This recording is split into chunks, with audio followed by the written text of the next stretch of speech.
Dildor, Labi, pollatdan olib kelib nimaga tinchlikmi? qo'lim artgani. Sochig'i bor-u. Buni ham pollatida farq qolmabdi-yu, olib kelaver. Olib keling, yuvaman. Sen nima qilyapsan? Derazadan musorlarni olib boraman. Nimaga voy? Baribir sizga aytsam tashlab kelmayapsiz-ku. Lay lay lay lay lay lay Choydan iching. Ha, tugasa aytgina quyib o'tiraman, xo'p, choydan. Voy. Nima ishga ketdim? Ha, dadasi bugun ovora bo'lib uyga kelmay qo'yavering, xo'pmi? Nimaga?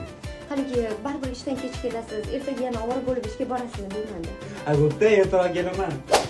Shu zo'r serialga mahliyo bo'luvchi ovqat qilish esimdan chiqib qolibdi. Ha, mayli ovqat qilmay qo'yaver. Kafega chiqamizmi? Yo'q, serialni ko'rib qonimiz to'yadi-yu biz. Ha, qaytishingizda ovora bo'lib gul olib o'tirmang, xo'pmi? Nimaga? Baribir gul so'lib qoladi. Keyin xotiningiz gul berishingizga arzimaydi. Qo'lda bilan olib kelaman, dedi. Keling, bugundan boshlab kesatmasdan yashaylik. Unda senga qiyin bo'lib qoladi, Dildor. Nimaga? Farosatingni ishlatishingga to'g'ri kelib qoladi. To'g'ri.